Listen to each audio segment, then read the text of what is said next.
Donc, je vais parler de la dîme, effectivement, et ceci pour dire que la dîme, euh, c'est plus qu'une promesse. En fait, c'est un engagement, et je vais essayer ce soir d'expliquer pourquoi. Et aussi dire que le principe de la dîme est universel et qu'il est bien antérieur, en fait, à la loi de Moïse, bien antérieure donc à la loi de Moïse, puisqu'on parle de la dîme, on parle de la dîme déjà à l'époque d'Abraham, puisqu'il est dit dans chapitre 14, Genèse chapitre 14 et versets 17 à 20, après qu'Abraham fut revenu vainqueur de Kédor Laomer et des rois qui étaient avec lui, le roi de Sodome sortit à sa rencontre dans la vallée de Chavé, qui est la vallée du roi. Melchisédek, roi de Salem, fit apporter du pain et du vin. Il était sacrificateur du Dieu Très-Haut. Il bénit Abraham et dit, béni soit Abraham par le Dieu Très-Haut et maître du ciel et de la terre. Béni soit le Dieu Très-Haut qui a livré tes ennemis entre tes mains. Et Abraham lui donna la dîme de tout. Ouais, Abraham lui donna la dîme de tout. Et là, comment dirais-je, donc dans Genèse 14, juste 2 chapitres après l'appel d'Abraham de quitter sa patrie pour aller vers Canaan. Et donc là, on voit que Abraham va donner un dixième, parce que c'est ça en fait la dîme, hein, un dixième de tout ce qu'il a à un sacrificateur, Melchisédek. On ne sait pas trop qui c'est. Certains pensent que c'est Jésus manifesté à ce moment-là. Certains d'autres pensent que c'est un homme en chair et en os, un homme qui n'est pas le Seigneur, mais qui était un sacrificateur du Dieu très haut, donc du vrai Dieu, même s'il n'y avait pas encore une loi officielle établie comme celle qui va venir à l'époque de Moïse, quoi. Et, euh, et donc, on voit donc que le principe de la dîme est bien antérieur, donc finalement, à Moïse. Et on voit même dans Genèse chapitre 28, avec Jacob, donc le petit-fils d'Abraham, il est dit que Jacob fit un vœu en disant, il fit un vœu à Dieu, hein, dans Genèse 28, versets 20 à 22, en disant, si Dieu est avec moi et me garde pendant ce voyage que je fais, s'il me donne du pain à manger et des habits pour me vêtir, et si je retourne en paix à la maison de mon Père, alors l'Éternel sera mon Dieu. Cette pierre que j'ai dressée pour monument sera la maison de Dieu. Et je te donnerai la dîme de tout ce que tu me donneras. Alors, ce qui est intéressant, c'est que, en fait, comme on n'est pas sous la loi, il n'y a aucune contrainte, en fait. C'est vraiment un désir du cœur. Certes, ça a été un enseignement, probablement, ils ont reçu cet enseignement, mais ce n'est pas un enseignement sous une forme de loi, d'obligation, puisque la loi n'est pas encore là. Euh, c'est un désir du cœur qui est plutôt lié, me semble-t-il, hein, qui est plutôt lié à un principe plus qu'à une loi obligatoire. Et donc, ce qu'on peut dire, premièrement, donc, c'est que donner sa dîme aux choses du royaume, au royaume de Dieu, c'est un principe au départ, plus qu'une loi. Donc, c'est très important parce que il n'y a pas, si tu veux, une contrainte légale et obligatoire à le faire. Mais il faut plutôt voir ça comme un principe, selon moi. Et le principe, en fait, il est le suivant. Voilà en quoi consiste ce principe, hein. Si j'appartiens à Dieu, tout ce qui est à moi lui appartient aussi. C'est ça, en fait, le principe. C'est-à-dire que Dieu dispose de moi et donc il dispose aussi des choses que j'ai. C'est ça le principe. Et on voit d'ailleurs, on va voir d'ailleurs dans 1 Corinthiens chapitre 6, verset 19, on voit un petit peu en filigrane dans ce verset le même principe, hein. Ne savez-vous pas que votre corps est le temple du Saint-Esprit qui est en vous, que vous avez reçu de Dieu et que vous ne vous appartenez point à vous-même. Donc c'est ça. Nous sommes le temple du Saint-Esprit et nous ne nous appartenons pas. Donc si nous ne nous appartenons pas à nous-mêmes, nous appartenons à quelqu'un d'autre, forcément. Et ce quelqu'un d'autre, c'est Dieu. Donc on appartient à Dieu et donc si on appartient à Dieu, eh bien de facto, tout ce qui, comment dirais-je, alors, tout ce qui nous appartient, lui appartient aussi. 1 Corinthiens 3, versets 22 et 23, soit Paul, soit Apollos, soit Céphas, c'est l'apôtre Pierre, soit le monde, soit la vie, soit la mort, soit les choses présentes, soit les choses à venir, tout est à vous et vous êtes à Christ et Christ est à Dieu. Certes, tout est à nous, mais si on est à Christ, tout ce qui est à nous est aussi à Christ. Donc, voilà, tout ça pour dire qu'on ne s'appartient pas à soi-même. Et donc, ce qui nous appartient matériellement, financièrement et autres, elle appartient à Dieu. Donc, la dîme est un principe hors du temps, hors des dispensations, puisque ça existait donc avant la loi de Moïse, et c'est en fait se préoccuper des moyens matériels mis à disposition pour faire avancer en fait les intérêts du royaume de Dieu. En fait, le principe, il est là. C'est-à-dire que on va se préoccuper des moyens matériels que Dieu a mis à notre disposition pour faire avancer les intérêts du royaume de Dieu. Donc, c'est quelque chose qui est plus grand que l'Église, hein. Puisque, par exemple, à l'époque d'Abraham, il n'y avait pas encore l'Église. L'Église n'existait pas. Mais le royaume de Dieu, lui, il existait. Et donc, aujourd'hui, on va dire, en principe, le champ d'action de la dîme, principalement, se fait parmi l'Église. Mais c'est plus grand que ça. C'est le royaume, en fait. C'est le royaume de Dieu. Et c'est intéressant de dire que c'est le royaume parce que ça va nous empêcher de nous limiter au local, aux bâtiments, aux gens avec lesquels on loue le Seigneur, etc. régulièrement le dimanche. La dîme, c'est le royaume de Dieu, donc c'est pas que ça, c'est pas que l'Église, c'est plus large que ça. Mais pratiquement, la question logiquement qu'on va donc se poser, pratiquement, comment puis-je matérialiser concrètement ce principe? Oui, ce principe de la dîme, comment je vais pouvoir le matérialiser concrètement? C'est bien d'avoir des principes, après il faut les mettre en pratique, ces principes, hein. Et donc, par exemple, se débarrasser de tous mes biens pour le royaume, ça n'a pas vraiment de sens.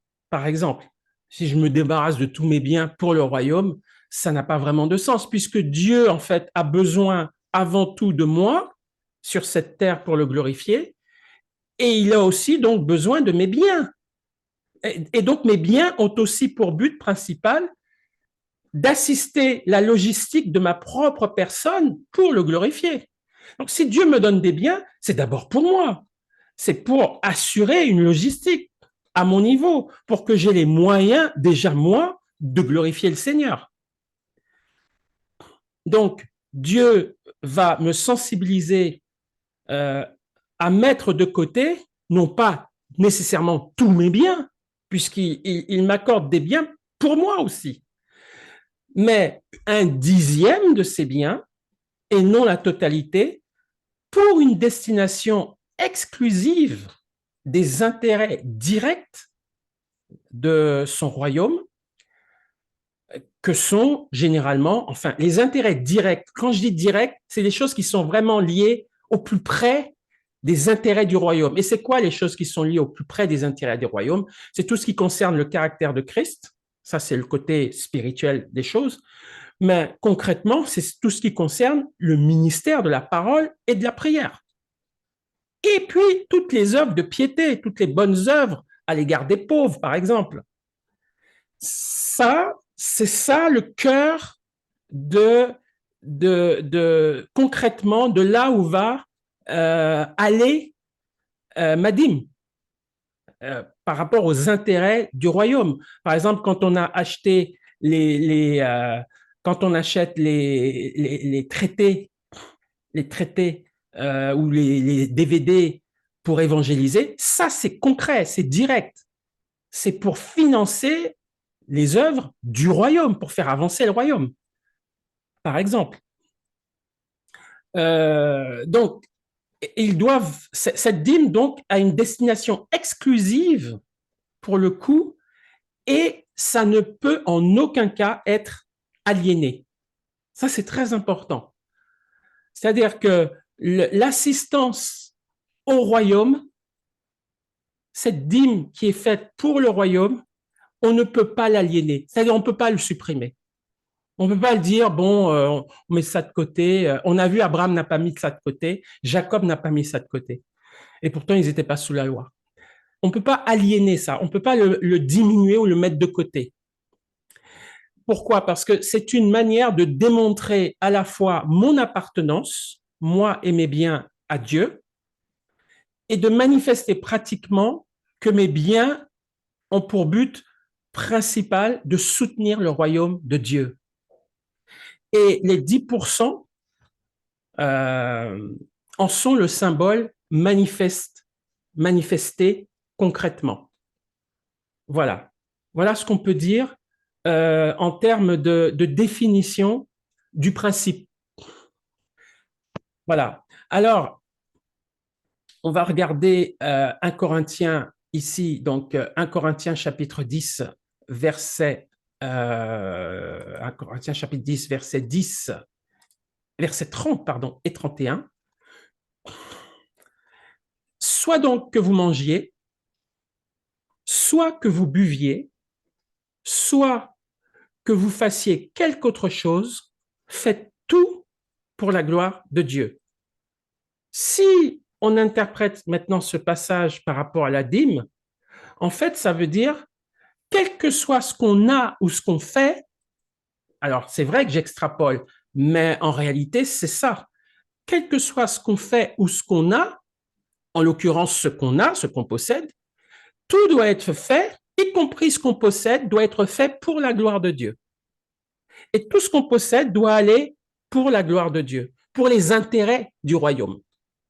Alors c'est vrai que la dîme, elle, c'est, je le conçois comme ça, c'est vraiment ce dixième-là, il est vraiment pour le ministère de la parole, de la prière, du salut des âmes, de l'édification, de l'exhortation, de soutien, de ministère de gens qui pratiquent ces choses-là, ou nourrir les pauvres, en particulier en premier les frères dans la foi qui sont pauvres, comme nous avons eu l'occasion de le faire dernièrement. Tu as eu l'occasion de le faire dernièrement et moi précédemment. Ça va dans ce sens-là. Voilà, ça va dans ce sens-là. Et donc, c'est un principe. Mais attention, un principe n'exclut pas les exceptions. C'est pas quelque chose qui est figé, un principe. Par exemple, en principe, on ne se donne pas la dîme à soi-même. Mais si l'œuvre du royaume de Dieu se fait par soi-même, pourquoi pas? Le principe, en général, on donne la dîme à quelqu'un d'autre. On a vu, Abraham ne s'est pas donné la dîme à lui-même. Il a donné la dîme à un sacrificateur, en l'occurrence Melchisédek. Et Jacob a donné la dîme à quelqu'un. Il ne se l'est pas auto-donné à lui-même. Donc, en principe, on ne se donne pas la dîme.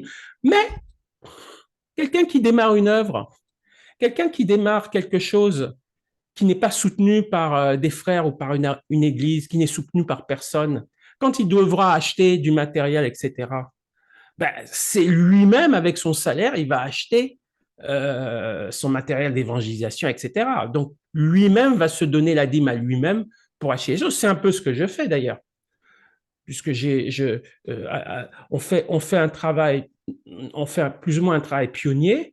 Donc, on est appelé plus ou moins à s'autodimer parce qu'on prend de l'argent que Dieu nous a donné pour financer notre propre travail dans le Seigneur. Voilà. Donc, en principe, c'est pas à faire, mais c'est un principe et il peut y avoir des exceptions. Donc, dans ce cas-là, la plupart des missionnaires, quand ils n'ont pas de salaire ou de soutien, c'est eux-mêmes. C'est eux-mêmes qui vont donner la dîme à eux-mêmes parce que c'est eux-mêmes qui vont acheter les choses concernant le royaume. Donc, s'il n'y a rien d'autre autour de soi et qui soit conforme à l'idée qu'on se fait du royaume de Dieu, qui puisse recevoir notre soutien, eh bien, c'est nous-mêmes qui allons soutenir ce que nous faisons. Nous allons dîmer nous-mêmes. Donc, voilà, faute d'œuvre digne d'être soutenue financièrement, il vaut mieux quand même prélever donc sa dîme et la mettre de côté. La mettre de côté. C'est-à-dire, si je ne trouve personne à qui donner ma dîme, ou à qui soit digne des choses du royaume pour faire avancer les choses du royaume. Et si je ne vois personne, le Seigneur ne me permet pas de voir quelqu'un ou de voir une œuvre digne d'être soutenue par ma propre dîme. Comme la dîme, je crois fondamentalement, ne peut être aliénée, je vais garder cette dîme. Je vais quand même la prélever, mais je vais me la garder moi-même. Je vais la mettre de côté, en quelque sorte. Donc, c'est une manière de permettre au Seigneur, quand l'occasion s'y prêtera, de piocher dans ce qu'on aura mis de côté. De même aussi, Dieu peut dépasser aussi le principe de la dîme. Alors ça, c'est encore une autre dimension. Et il l'a fait d'ailleurs pour certaines personnes. Il leur a demandé de donner tous leurs biens ou une grande partie de ceci. On va voir un exemple justement dans le Nouveau Testament, dans le livre des Actes, dans le livre des Actes, dans Matthieu, pardon, chapitre 19, versets 20 à 22, à un moment donné, le Seigneur, il voit le jeune homme riche. On est dans un cas particulier, c'est vrai, mais le Seigneur dit dans Matthieu 19, versets 20 à 22, le jeune homme lui dit, j'ai observé toutes ces choses, que me manque-t-il encore? Jésus lui dit, si tu veux être parfait, va, vends ce que tu possèdes, donne-le aux pauvres, et tu auras un trésor dans le ciel, puis viens et suis-moi. Après avoir entendu ces paroles, le jeune homme s'en alla tout triste, car il avait de grands biens. Là, Dieu lui demande, va, vends ce que tu possèdes. Donc là, évidemment, on est plus que dans une dîme, hein, puisque Dieu lui demande de vendre ce qu'il a. Donc, tout ça pour montrer que le principe de la dîme, ce n'est qu'un principe. Dieu parfois peut demander qu'on donne davantage à son royaume, ou Dieu peut nous demander de ne donner à personne, mais de mettre de côté, ou de soutenir nous-mêmes, de nous autodimer en quelque sorte.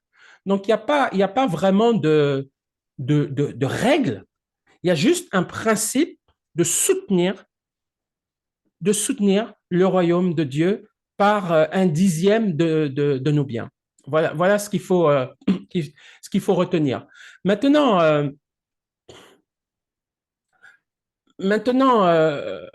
alors, il y a aussi Zachée. Alors oui, j'aurais pu lire aussi Zachée. Je vais le lire hein, simplement. Dans Luc chapitre 19, verset 8, Zachée, Luc chapitre 19, verset 8. Mais Zachée, se tenant devant le Seigneur, lui dit, « Voici, Seigneur, je donne aux pauvres la moitié de mes biens, et si j'ai fait tort de quelque chose à quelqu'un, je lui rends le quadruple. » Là, on est au-delà de la dîme. Zachée va donner la moitié de ses biens. Ça, c'est personnel. C'est lui. Lui, avec le Seigneur, il le sent comme ça. Il le fait comme ça. Chacun est différent. Donc, c'est tout ça pour montrer qu'il n'y a pas de règle. Il y a juste un principe. Voilà. Luc 19, 8, Zachée, donc, parle de la moitié de ses biens qu'il donne au Seigneur. Ensuite, deuxième principe, je l'ai dit tout à l'heure, hein, deuxième principe, la dîme à notre Dieu ne peut être aliénée. C'est-à-dire qu'on ne peut pas à un moment donné dire, bon, j'arrête de dîmer.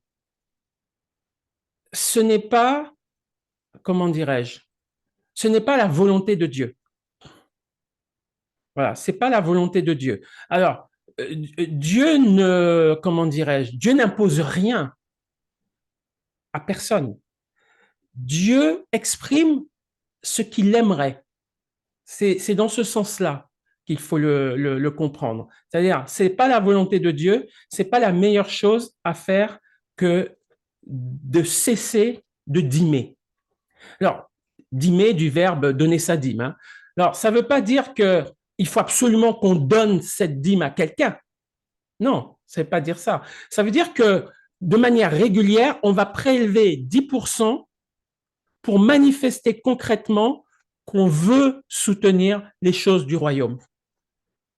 Voilà, c'est ça que ça veut dire. Et ça, on ne peut pas arrêter ça. On ne peut pas dire, bon, ben, je fais une pause là-dessus. Non, ce n'est pas la volonté de Dieu de faire une pause sur cette intention. Cette intention doit être permanente. On doit en permanence vouloir dîmer, c'est-à-dire prendre 1/10 au moins de ses biens, de ses revenus, thésauriser s'il le faut, mettre de côté, mais le prélever quoi qu'il arrive.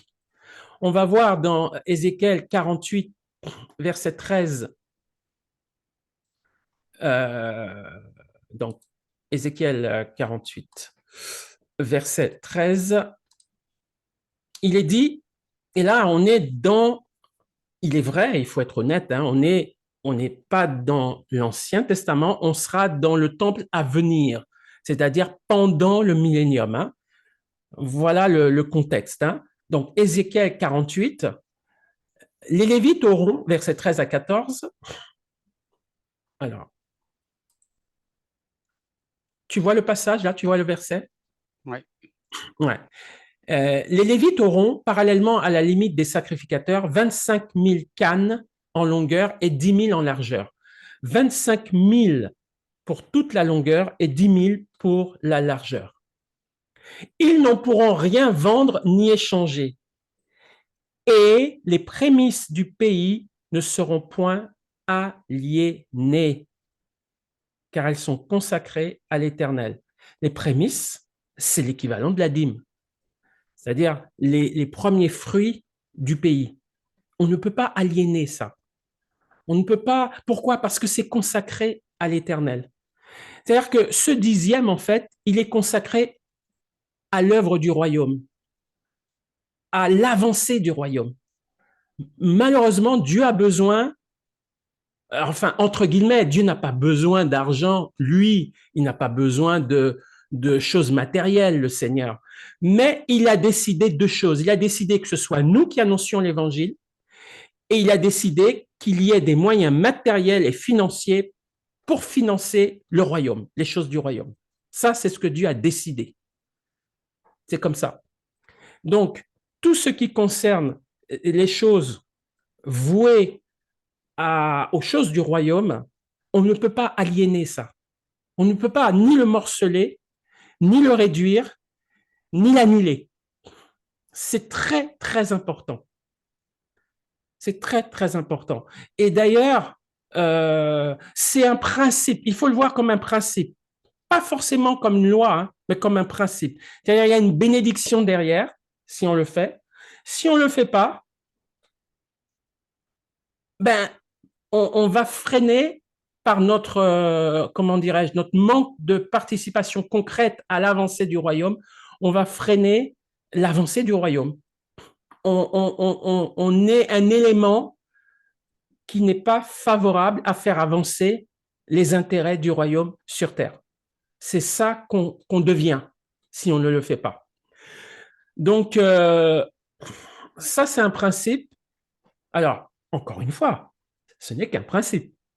Ce n'est pas une loi, ce n'est pas une règle, c'est un principe. Voilà.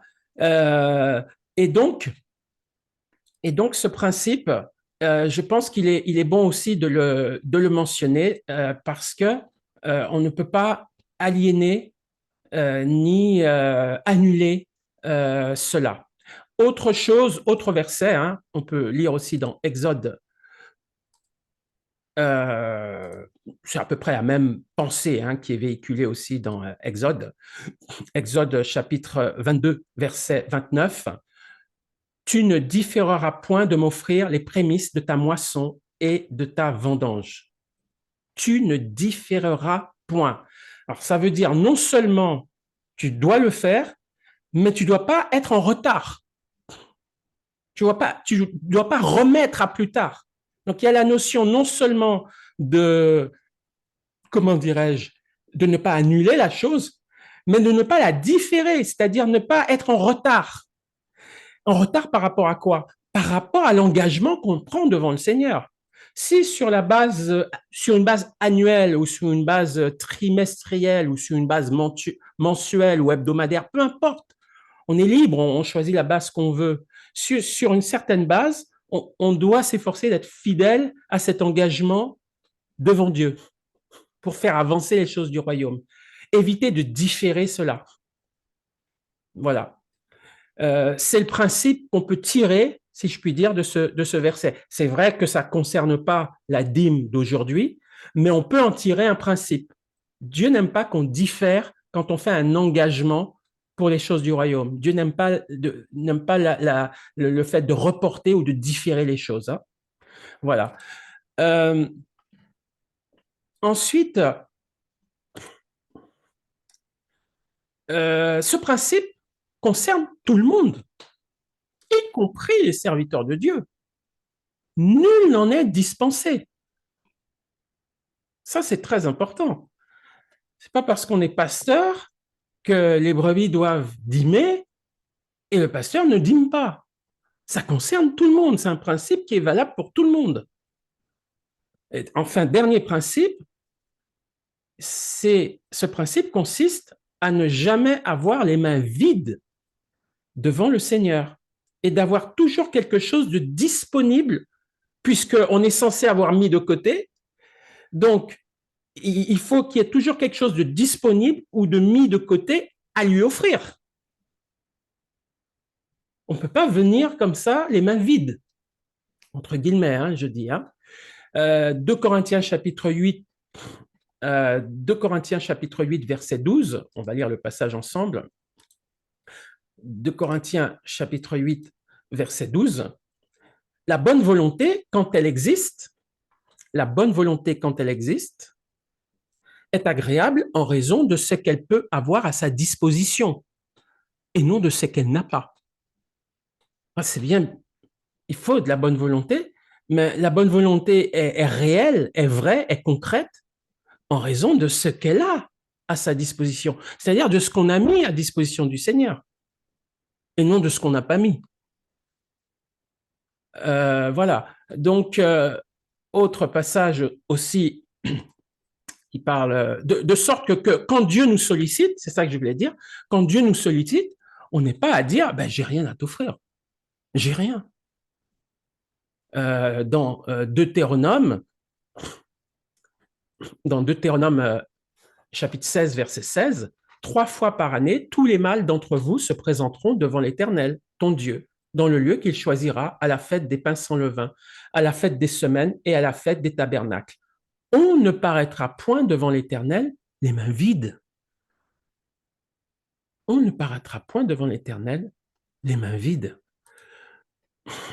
Tout ça, c'est lié, tout ça est, comment dirais-je, proportionnel ou au prorata de l'engagement de cœur qu'on a fait à Dieu. Hein. Chacun a des engagements différents. Il ne s'agit pas de dire tout le monde doit faire pareil.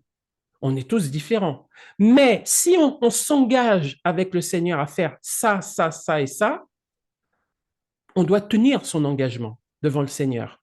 C'est ça que je suis en train de dire. Hein. Exode 34, de la même manière, on va lire aussi le passage dans Exode, hein, Exode chapitre 34, verset 20.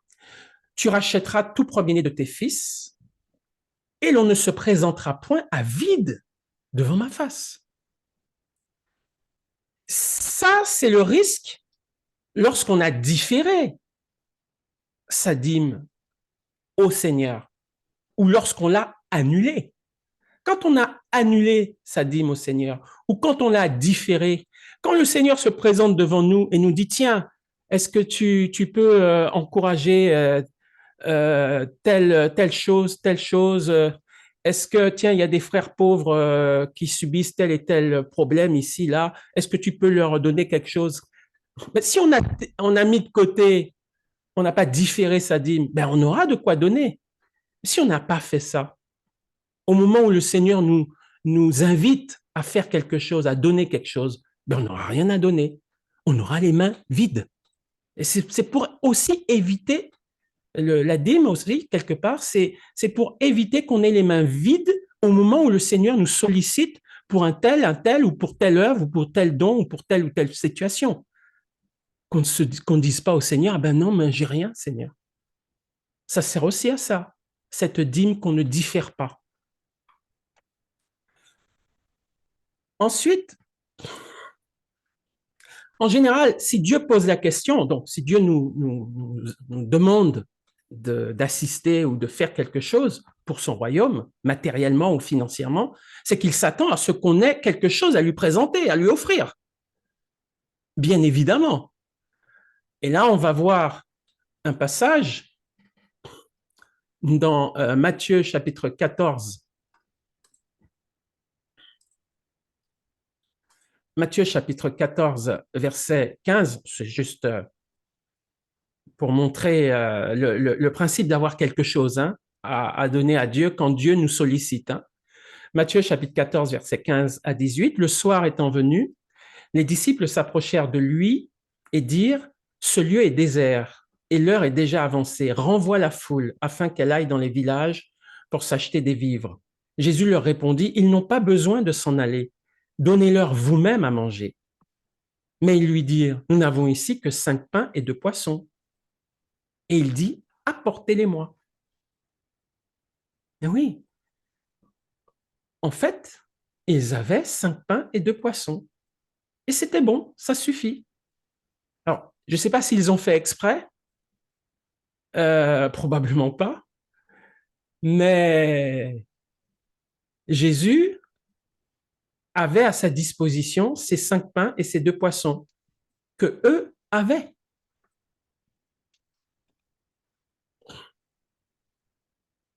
Genèse 18, versets 1 à 9, par rapport à Abraham. L'Éternel lui apparut parmi les chênes de Mamré, comme il était assis à l'entrée de sa tente pendant la chaleur du jour. Il leva les yeux et regarda, et voici 3 hommes étaient debout près de lui. Quand il les vit, il courut au-devant d'eux, puis, depuis l'entrée de sa tente, et se prosterna en terre. Et il dit, Seigneur, si j'ai trouvé grâce à tes yeux, ne passe point, je te prie, loin de ton serviteur. Permettez qu'on apporte un peu d'eau pour vous laver les pieds et reposez-vous sous cet arbre. J'irai prendre un morceau de pain pour fortifier votre cœur, après quoi vous continuerez votre route, car c'est pour cela que vous passez près de votre serviteur. Ils répondirent, fais comme tu l'as dit. Abraham alla promptement dans sa tente vers Sarah, et il dit, vite, 3 mesures de fleurs de farine, pétris et fait des gâteaux. Et Abraham courut à son troupeau, prit un veau tendre et bon, et le donna à un serviteur qui se hâta de l'apprêter. Il prit encore de la crème et du lait avec le veau qu'on avait apprêté et il les mit devant eux. Il se tint lui-même à leur côté sous l'arbre et ils mangèrent. Encore une fois, là, c'est intéressant parce que qu'est-ce qu'on voit ici? On voit qu'Abraham avait de disponible un veau pour mettre devant le Seigneur. Ah, probablement, Abraham se doutait que d'une manière ou d'une autre, le Seigneur lui demanderait, le solliciterait à donner des choses pour faire avancer l'œuvre du royaume, en l'occurrence son appel à aller à Canaan, etc. Et Abraham avait à sa disposition, était là, tenu à la disposition du Seigneur, il y avait ce veau. Ce qui est intéressant, c'est que ça ne suffit pas d'avoir les moyens. Abraham était riche, il avait beaucoup de veaux, mais il a fait quelque chose de plus. Non seulement il avait le veau, mais il a pris ce veau et il l'a donné au Seigneur. Parce que on peut aussi avoir les moyens de donner au Seigneur et ne rien donner. Et ne rien donner. Voilà. Donc, lui, il avait les moyens et il a donné aussi au Seigneur. Ça, c'est la réflexion que je voulais aussi nous faire par rapport à ça. Et dire aussi que ça, c'est le bon exemple d'Abraham. Il avait à sa disposition, il avait les moyens et il a donné au Seigneur dans ce qu'il avait, il l'a donné au Seigneur. Voilà. Le fait qu'il ait un troupeau disponible ne suffisait pas, donc il devait avoir à cœur de prendre de son bien et de donner au Seigneur ce veau. Contrairement, malheureusement, à Nabal. Nabal qui possédait bien les richesses, Nabal qui est l'ex-mari d'Abigaël, je crois, Oui. femme de David, qui est devenue femme de David. Et Nabal était un homme très riche. Et quand David était dans la difficulté, David a béni cet homme en le préservant des pillards, notamment. Et au moment où David s'est trouvé en difficulté, il a demandé à Nabal un secours matériel. Et on peut penser que David, ayant été oint par Dieu lui-même pour être roi d'Israël, soutenir David, c'était soutenir le royaume de Dieu, c'était soutenir l'œuvre de Dieu, parce que c'était loin que Dieu avait choisi pour être roi. Et on regarde donc dans 1 Samuel chapitre 25 cette histoire de Nabal, 1 Samuel chapitre 25 versets 7 à 11. 1 Samuel chapitre 25 versets 7 à 11. Et maintenant, j'ai appris que tu as des tondeurs. C'est David qui parle à Nabal. Or, tes bergers ont été avec nous. Nous ne leur avons fait aucun outrage. Et rien ne leur a été enlevé pendant tout le temps qu'ils ont été à Carmel. Demande-le à tes serviteurs et ils te le diront. Que ces jeunes gens trouvent donc grâce à tes yeux. Puisque nous venons dans un jour de joie, donne donc, je te prie, à tes serviteurs et à ton fils David ce qui se trouvera sous ta main. Lorsque les gens de David furent arrivés, ils répétèrent à Nabal toutes ces paroles au nom de David, puis ils se turent. Nabal répondit aux serviteurs de David, qui est David et qui est le fils d'Isaïe? Il y a aujourd'hui beaucoup de serviteurs qui s'échappent d'auprès de leur maître. Et je prendrai mon pain, mon eau, mon bétail que j'ai tué pour mes tondeurs, et je les donnerai à des gens qui sont je ne sais d'où. On voit là que Nabal a refusé de soutenir ce serviteur de Dieu. Il a préféré garder ce que Dieu lui a donné. Hein. Il a préféré le garder et ne pas soutenir David, le roi David. Et c'est un peu le contraire d'Abraham. Abraham avait autant de richesses que lui, mais Abraham avait son cœur était fixé sur l'idée de se dire que les biens que j'ai d'abord appartiennent au Seigneur et sont à la disposition du Seigneur. Et avec ces biens, je me tiens prêt, d'une manière ou d'une autre, à bénir le royaume de Dieu. Pour Abraham, c'était Dieu lui-même qui s'est manifesté, hein, qui est descendu du ciel et qui a mangé avec lui. Et là, pour Nabal, c'était l'occasion de soutenir le oint, l'homme que Dieu avait oint pour Israël. Et malheureusement, Nabal a préféré garder ses biens plutôt que de les utiliser, en l'occurrence, pour soutenir un véritable homme de Dieu. Je dis bien un véritable homme de Dieu. David était un véritable homme de Dieu.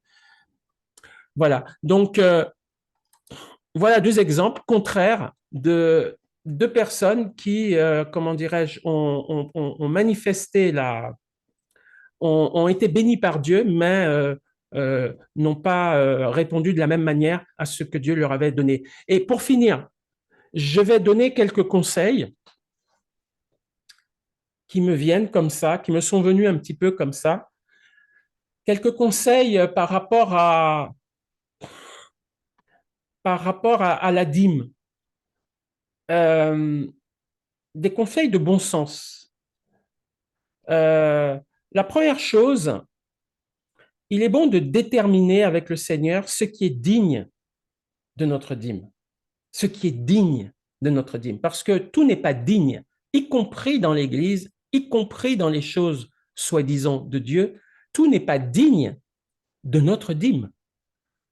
Si on ne trouve rien, si Dieu ne nous parle pas, il est bon, c'est vrai, de dîmer quand même. Rappelez-vous il n'est pas conseillé d'aliéner sa dîme, mais sur une base périodique de notre choix, hein, par mois, par trimestre, peu importe, et mettre de côté cette dîme.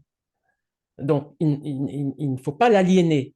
Voilà. C'est une façon un peu de discipliner notre engagement à Dieu en tant que disciple de Christ, en, en ayant des périodes dans lesquelles on prélève sa dîme. Voilà. C'est une façon de se discipliner. Mais une fois qu'on a prélevé sa dîme, il faut passer du temps avec le Seigneur pour déterminer qui ou quoi sera digne de cette dîme. Et si on ne trouve rien qui en est digne, on la garde tant que le Seigneur ne nous montre pas quelqu'un ou quelque chose à qui la donner. Ça, c'est le premier conseil. Deuxième conseil, c'est ce que je disais tout à l'heure, préférer si possible dîmer sur une autre personne que sur soi-même, pour éviter tout simplement le risque de confusion ou voire même de duplicité. Donc, si on doit le faire, si on est quand même obligé à s'auto-dîmer, il faut être très, très vigilant quand on le fait et veiller à ce qu'il y ait une loyauté constante avec le Seigneur, parce que sous prétexte de s'auto-dîmer, cette dîme peut être détournée pour un profit charnel. C'est-à-dire qu'on l'utilise en fait, on va s'acheter un téléviseur ou on va s'acheter ceci, cela, et puis on aura détourné le but du royaume de Dieu qui était censé être cette auto-dîme. Voilà. Le troisième conseil que je donnerais, c'est à Dieu seul que nous avons à rendre compte. À Dieu seul. À aucun homme, aucune femme. On est seul responsable devant Dieu de nos biens et à qui ou à quoi nous le destinons. Personne doit nous influencer, doit nous manipuler ou doit nous insinuer à faire une pression sur ce que Dieu nous a confié. C'est une affaire entre soi et Dieu. Et on va voir donc un passage ici dans 2 Corinthiens 9, verset 7. 2 Corinthiens 9, verset 7. Que chacun donne comme il l'a résolu en son cœur, sans tristesse et surtout ni contrainte. Et là, il faut faire très, très attention parce qu'il y a beaucoup de gens, soi-disant serviteurs de Dieu, qui veulent vous orienter dans votre dîme ou dans ce que vous avez à cœur à donner au Seigneur. Donc, qui exercent de manière insidieuse, qui peuvent exercer de manière insidieuse une contrainte sur vous. on voit dans ce verset que c'est une affaire de cœur et c'est une affaire entre vous et Dieu. C'est vous qui avez résolu dans votre cœur. C'est entre vous et Dieu. Personne ne doit s'immiscer là-dedans ou interférer. Dieu aime celui qui donne avec joie. Ça veut dire que Dieu n'aime pas la contrainte ou la manipulation. Voilà, ça c'est très très important parce que aujourd'hui il y a beaucoup de ce genre de choses. Et puis pour terminer, nous pouvons à tout moment suspendre notre dîme, pas de dîmer, hein. Je ne dis pas de suspendre le fait de dîmer, c'est-à-dire de mettre de côté sa dîme. Je dis, nous pouvons suspendre notre dîme à quelqu'un ou à une œuvre si nous estimons devant le Seigneur que l'utilisation de cette dîme est dévoyée, erronée ou entachée par le péché. C'est à nous de demander des comptes à l'homme de Dieu qui en est le bénéficiaire et non l'inverse. Si je donne ma dîme dans une assemblée où je donne ma dîme à des serviteurs de Dieu, c'est à eux de me rendre compte. C'est pas à moi de leur rendre compte, c'est à eux de me rendre compte.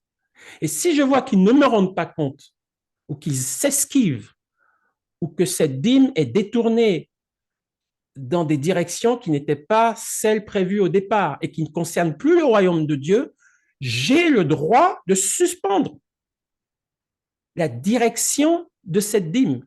Je ne dis pas que je suspends le fait de dîmer. Je dois continuer de dîmer, mais je ne dîme plus vers ces gens-là. Je dîme ailleurs, comme le Seigneur me le montrera.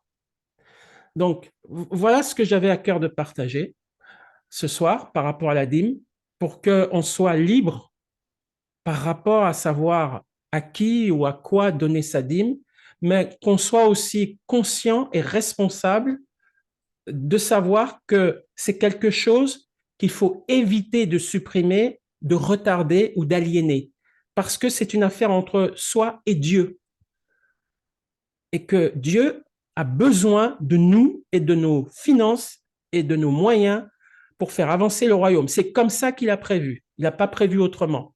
Il n'a pas prévu que des anges viennent apporter de l'argent, etc. Il demande que cela soit fait par nous. Voilà. De même que l'évangile doit être annoncé par des hommes, pas par des anges, par des hommes. Des hommes et des femmes, c'est à nous d'annoncer l'évangile. Et ça revient à nous aussi. Donc, donc avec ces deux choses dites, si je puis dire, voilà la réflexion que je mets devant nous et, je nous propose donc de méditer, cela. Amen.